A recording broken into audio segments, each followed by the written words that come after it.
Acho que você trouxe um ponto muito legal para falar quando a gente fala de empreendedorismo, porque aqui no Brasil agora o que a gente chama de ecossistema de inovação tá fervilhando, né? São startups que estão crescendo muito com soluções super legais.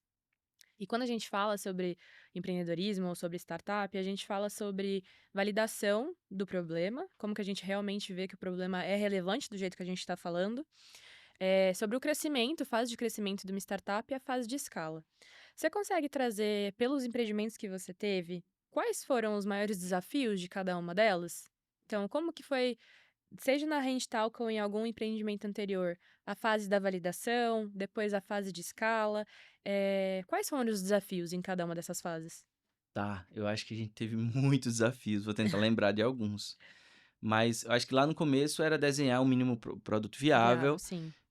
encontrar os primeiros compradores, quem tivesse disposto a pagar, validar o modelo de negócio ali e tentar entender se aquilo podia dar certo, né. Ao mesmo tempo, sobrevivendo na escassez. Escassez de mão de obra, né, escassez de dinheiro, talvez até de ferramentas. Hoje a gente até vive num momento de muito mais abundância, né, então tem muito mais ferramentas gratuitas, muito mais possibilidades de captação de investimento, que não necessariamente seja de investidor, mas também de subvenções, enfim, editais. Então aquele era o momento. E outra, mais difícil ali era eu ter um negócio que ainda não consegui me pagar bem como empreendedor Uhum. e eu apostar nele.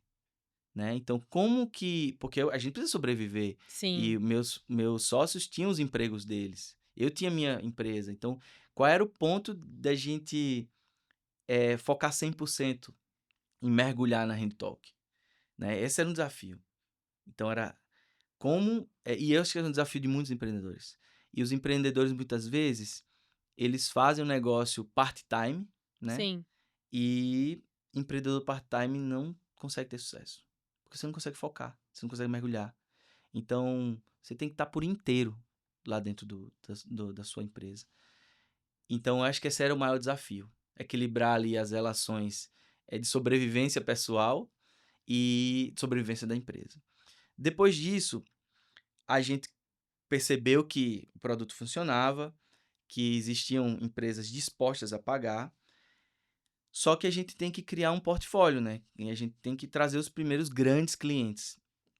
E naquela época, eu lembro que eu estava conversando com o Magazine Luiza, que é nosso cliente há 10 anos. Eh, e eles falaram: "Quem são os seus clientes?" E eu praticamente não tinha cliente do porte do Magazine Luiza.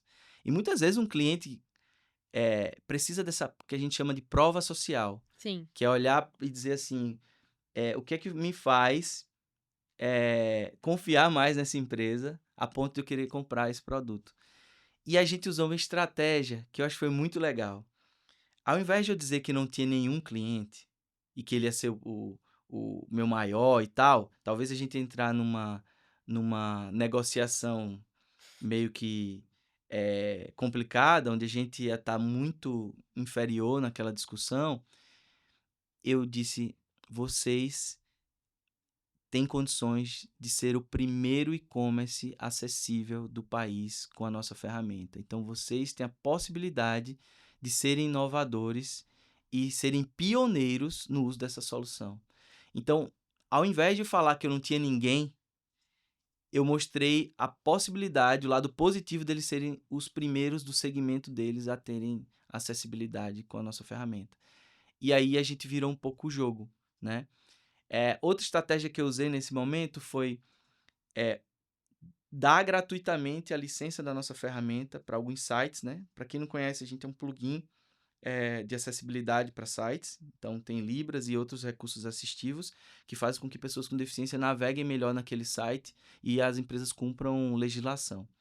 Eh, naquele momento, eu doei esse plugin para algumas empresas que para a gente era interessante estar, para Uhum. criar um portfólio e assim também reforçar a nossa prova social.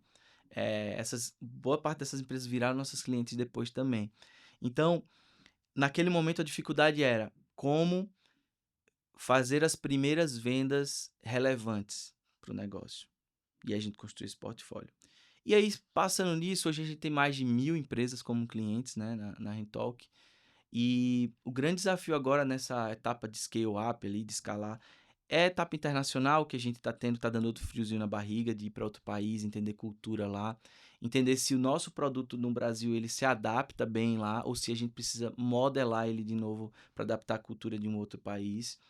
E viver a dor do crescimento, né? Mais pessoas, eh, como evitar ruídos de comunicação que a gente tenha lá dentro da empresa, porque antigamente era eu falando para o cara lá na ponta, Uhum. né? Com 30 pessoas, hoje somos 130.